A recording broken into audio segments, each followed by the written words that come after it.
They knock softly, they speak like children, but their eyes are anything but human.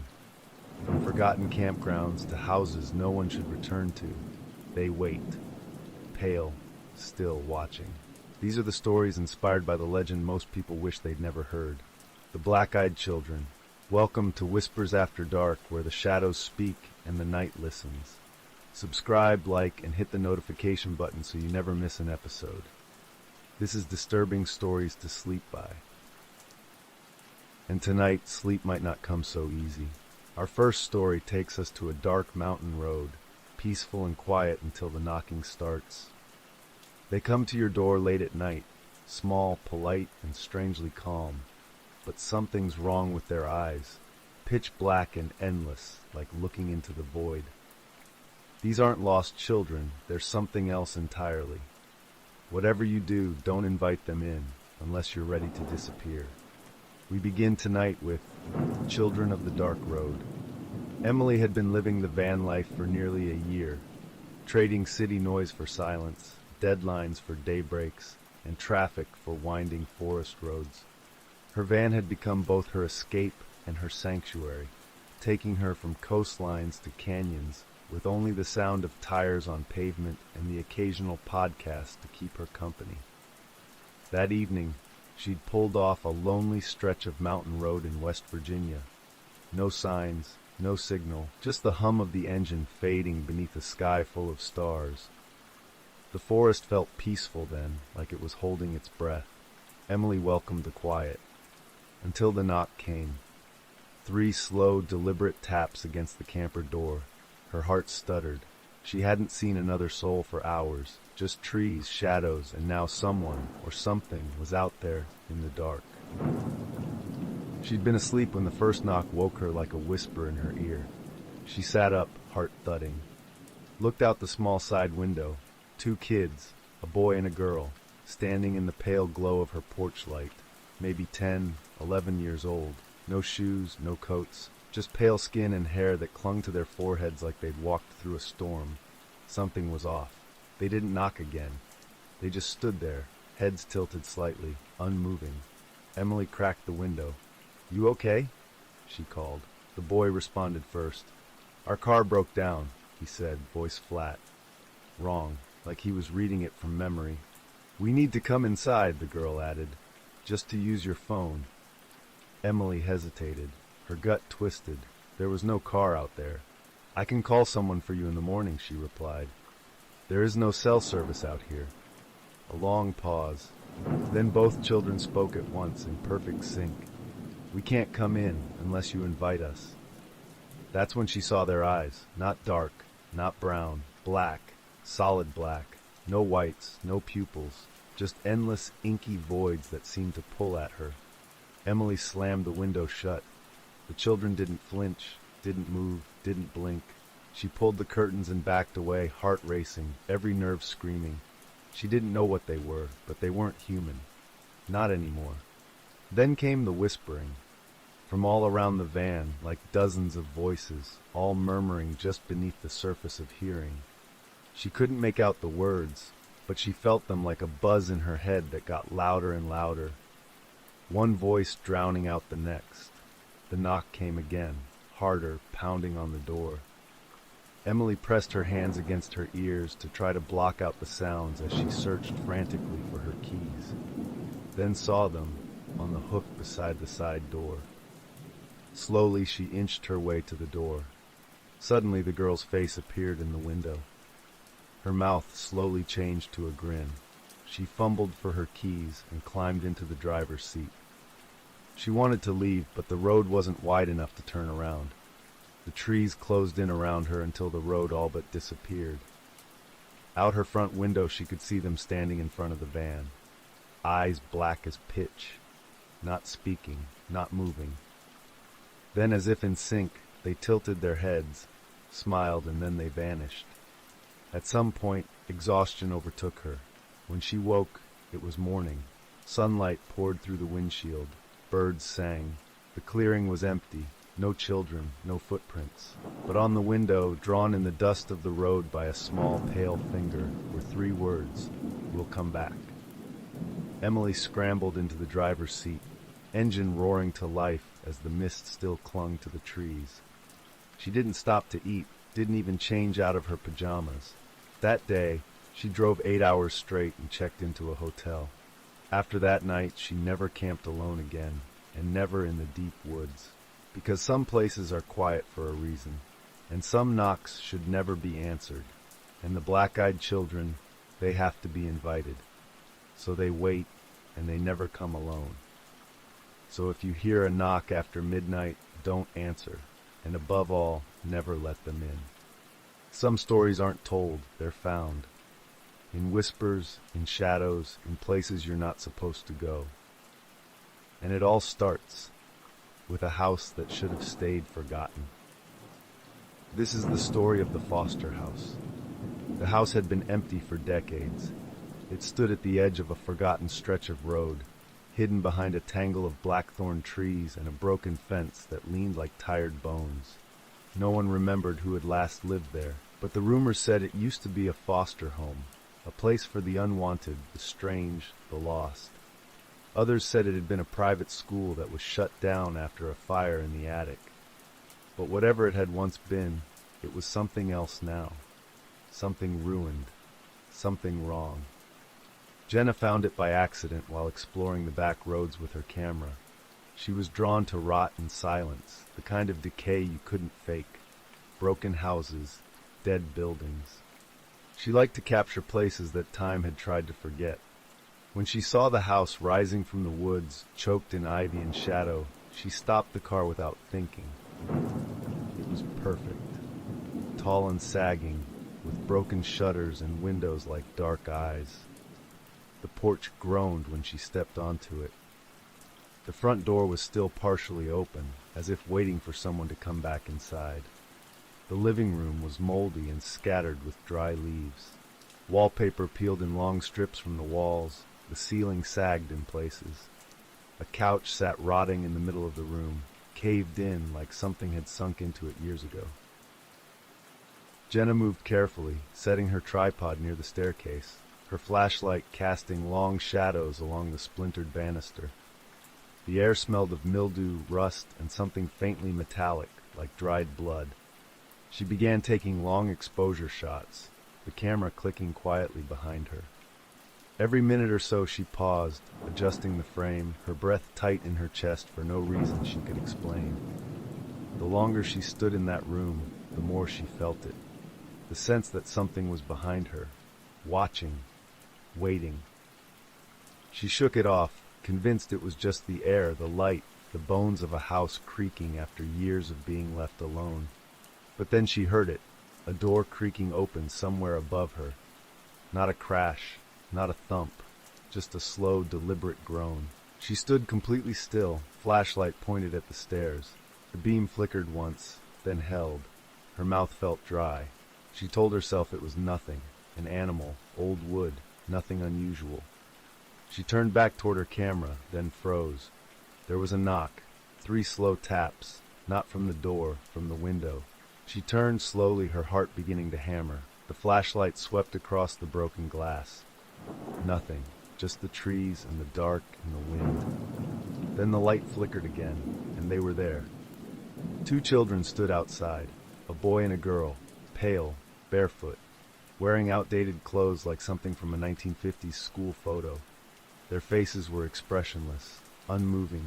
Their hair was dark, wet-looking, matted to their heads. But their eyes were wrong, pure black, glossy and empty. Jenna stumbled back, her tripod crashing to the floor. Her flashlight rolled, casting wild, dizzy shadows across the room. Then she heard the voices. "Please let us come in." It wasn't loud, it wasn't shouted. It was flat, lifeless, like someone reading words off a page. She grabbed her camera off the tripod and searched wildly for her flashlight. Snatching it up from the base of an old table, Jenna backed toward the front door, hands shaking, breath coming in short gasps. The beat of her heart pounding in her ears. Footsteps echoed on the stairs above, slow, deliberate. She gripped her flashlight like it could save her, like light still had power in a place like this. The children didn't move. They didn't scream. They didn't smile.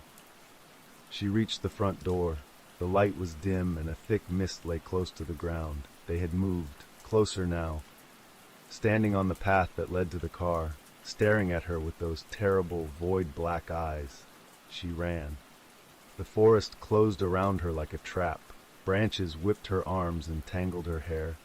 Thorns tore at her jacket, but she didn't stop. Not until the trees opened up and the road came into view. Her car was still there, still waiting, engine cold. She yanked the door open, keys already in hand, heart pounding like a drum in her ears. She fumbled to crank the car. She could see them in her mirror. Suddenly the car roared to life. She drove without looking back. By the time she reached the main road, the thick mist was gone. She risked a glance in the rearview mirror. Nothing. No children. No house. Just the long, empty road and the faint sound of knocking still echoing in her ears. Jenna never went back. She was never quite the same because the house had left a mark. Once you see them, really see them, you never forget. Sometimes she looks at the first picture she took of the house taken from the path out front.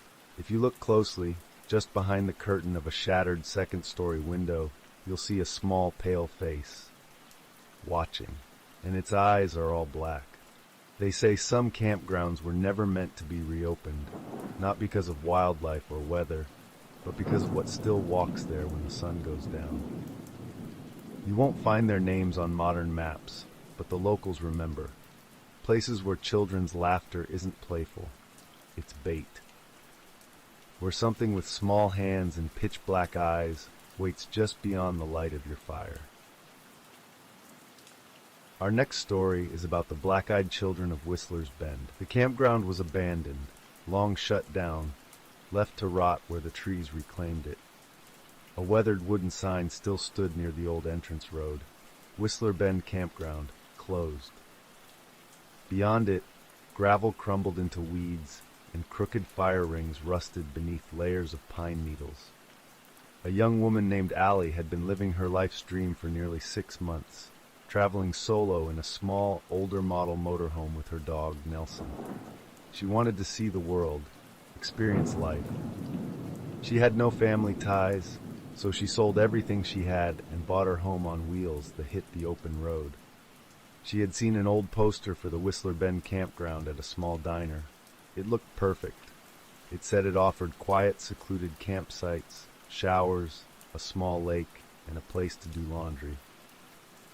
That first night she pulled in late, just before dusk. The only sounds were the wind through the trees and the crunch of her tires over broken gravel. The campground was abandoned. There was an old ranger cabin nearby, half collapsed. The windows were busted out, the front steps tilting away from the door like the forest itself wanted to drag it under. Nearby, the remains of public toilets sat sunken and overtaken by moss and mildew. But Allie wasn't bothered. It just meant she would save money on camping fees. The water faucet still worked, so she filled up her water tank, took a shower, and made dinner. Afterwards, she lit a small fire, fed Nelson, and turned in early. The forest was still. The air was crisp. She slept soundly. Next morning she explored the small campground, washed clothes in a bucket, and threw sticks into the lake for Nelson to fetch. As twilight deepened, Allie sat near the fire with Nelson lying beside her, head on his paws. The campground was deathly quiet, no owls, no crickets, just the sound of the fire popping. And then whispers, not voices from afar. Not animals, but children's whispers, soft, careful, like secrets being passed between invisible mouths just beyond the tree line. Nelson perked up, ears forward, a low growl building in his throat. Allie turned her head toward the woods, but saw nothing. The whispers stopped. She stared into the dark a little longer before putting the fire out early and locking the motorhome tight. Inside, Nelson wouldn't rest until the lantern was on. They didn't hear the whispers again that night, but the silence felt heavier. It was almost completely dark on the third night when the first knock came, gentle, deliberate, right at the side door of the camper. She stood still, listening. then slowly pulled the curtain back just a few inches. Two children stood outside, a boy and a girl. Pale, motionless, heads slightly tilted forward. Their clothing was wrong, tattered and old-fashioned, like something from a thrift store no one had been in for decades. And their eyes, pitch black, solid, shiny, empty. They spoke in unison. "Can we come in?" Allie backed away from the window. Nelson began to growl again, low and dangerous. Suddenly, banging erupted from all sides of the motorhome. Fists pounding the metal, nails dragging along the side panels, taps at the windows, slow and rhythmic. For hours, it came and went. Laughter, knocking, whispers. At one point, the children called out to the dog, in that same flat, mechanical voice. She scrambled into the driver's seat and tried to start the engine. The engine turned, then died. Again and again. No signal on her phone. No way to call for help. She stayed on the floor with Nelson beside her all night, holding her breath with each knock, each laughter. Finally, sunrise came. The knocking stopped. The woods grew still again. This time, when she turned the key, the engine started on the very first try. She left the motor running and quickly packed the few items outside. A short time later, Allie pulled into a weathered old gas station a few miles past the turnoff to the campground. The kind with a bell that rang when you drove over the hose, and one old man who came out to pump the gas. He didn't say much until he rounded the side of the motorhome. Then he paused. "You camp out at Whistler Bend?" he asked. Allie nodded slowly. "Place is abandoned for a reason. You're lucky you made it out at all." He pointed to the side of the camper, pressed into the dust, clear as day, tiny handprints, dozens of them, all around the door, too small to belong to anyone else, too many to forget. His next words sent a chill down her spine. "Next time you want to find a quiet place to camp, remember some campgrounds were closed for a reason. Some trails should have never been cleared. And some visitors, well, they don't knock just to be let in." Allie quietly handed him the money for the gas. In her rearview mirror, she swore she saw two children wave, clothing old and ragged, and eyes too dark to forget. It's the kind of night where the world feels emptied out. Past midnight, cold wind, fluorescent lights buzzing over an empty parking lot, and then movement in the mirror. Two children standing just outside the glow, still, silent, watching and walking slowly toward you. Our next story is Don't Open the Window. It was just past midnight when James parked outside the 24-hour grocery store. The lot was nearly empty, lit by a single buzzing street lamp that cast long, shivering shadows across the asphalt. The automatic doors stood still, no sign of movement inside. The wind whispered through the cart corral, rattling metal. As he reached to turn off the engine, something flickered in the rearview mirror. Two children stood at the edge of the lot, just outside the circle of light. A boy and a girl, motionless. At first, James thought they were mannequins, or maybe someone's strange prank. But then they started walking, slowly, deliberately, not toward the store, toward him. Their heads were lowered, their small feet silent on the pavement. As they drew closer, the details became clearer. Outdated clothing, skin pale as frost, and that terrible stillness. They stopped just beside his car, not knocking, not speaking, just waiting. James hesitated, then rolled down his window a few inches. "Are you kids lost?" he asked, glancing around the lot, but they were alone. The girl looked up first. "Please, let us in. We need to call our parents." That's when the cold hit him. Not the wind, but something deeper. Wrong. His instincts screamed as he leaned forward and saw their faces fully. Their eyes, solid black, endless, watching. "Where are your parents?" he asked warily. "Please," the boy added, his voice barely above a whisper. "We can't come in unless you invite us." James's breath caught in his throat. That sentence triggered something deep within his gut, a primal warning. He squinted, trying to see their faces clearly, and that's when he saw them. Their eyes, solid black, like endless voids, staring into his soul. James's heart pounded as terror gripped him. Every instinct screamed at him to leave. He fumbled for the lock on his door, but his fingers felt frozen, unresponsive. "Let us in," the girl whispered again, her voice echoing unnaturally. Her hand reached for the door. "It will only take a moment." James slammed his car into reverse, tires screeching against the pavement as he backed away. The children didn't move. They just stood there watching, their heads slightly tilting in unison. He sped off down the street, hands shaking. When he finally dared to glance in the mirror again, they were gone. The driveway was empty. James never saw them again, but he never forgot. And every night since, when the wind howled and shadows loomed, he felt the unsettling sensation that somewhere in the darkness, those black eyes were still watching.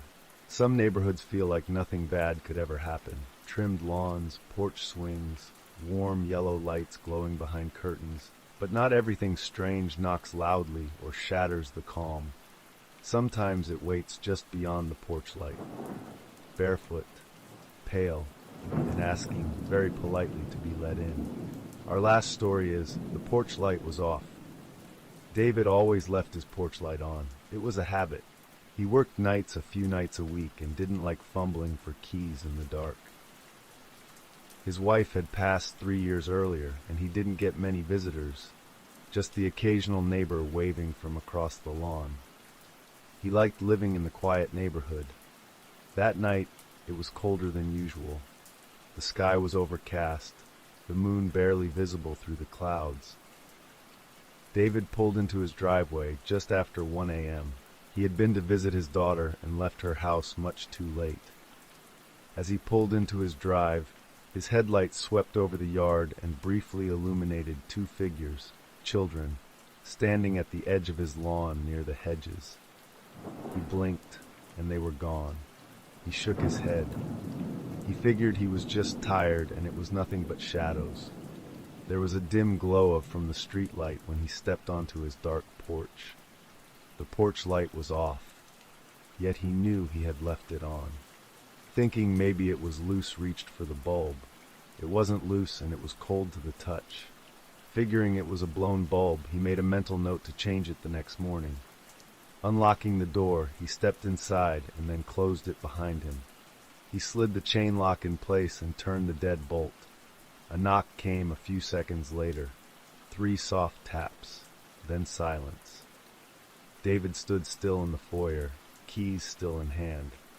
Another knock, this time slower, and then another. More deliberate, measured, like the person knew he was just the other side of the door. He stepped closer to the door and looked out the peephole. 2 children stood on his porch, a boy and a girl, both thin, dressed in plain, colorless clothes that didn't seem to match the season. Their heads were down, faces obscured by stringy black hair and shadow. They didn't move, didn't shuffle or fidget like normal kids, just waited. He unlocked the dead bolt, cracked the door an inch. The chain lock stretched tight. "Can I help you?" The boy raised his head, and David felt something cold twist in his stomach and the overwhelming need to slam and lock the door. "Sir," the boy said quietly, "may we come in?" The girl added, "We're cold." The light was on, except it wasn't. And now that David could see their faces, he understood why his instincts screamed at him to slam the door. Their eyes were wrong, all black, shiny and endless like tar pits. He whispered, "No, you can't come in, you have to leave," and shut the door with shaking hands. They didn't knock again, but he didn't sleep that night. In the morning, the porch light was glowing again. The bulb wasn't broken. And on the welcome mat were 2 perfect sets of muddy footprints facing the door. Some say the black-eyed children are just another campfire tale. Urban myth passed around on internet threads and late-night podcasts. But others, they've heard the knocking, seen the handprints, felt something watching from just beyond the shadows. Truth or legend. Sometimes they are often hard to separate, because every story begins somewhere with something. Every myth has a beginning. every whispered tale is born from something. But these stories were created from my own imagination. Many believe the children are out there, watching, waiting. So if you ever find yourself on a back road, passing a faded campground sign with no name left to read, keep driving, because some stories aren't meant to be found, and some children should never be let in. Thank you for joining me for this episode of Whispers After Dark, disturbing stories to sleep by. Leave us a comment below and check out the other chilling tales in our channel. Make sure to subscribe, like, and tap the notification bell so you never miss what waits in the shadows. Until then, stay curious, stay cautious, and beware of the whispers after dark. Our story time is over, and for now, let the storm and the sounds of the rain keep you company, and may the whispers lull you into a deep, dreamless sleep. Good night, dear friends, and join me next week for a new episode.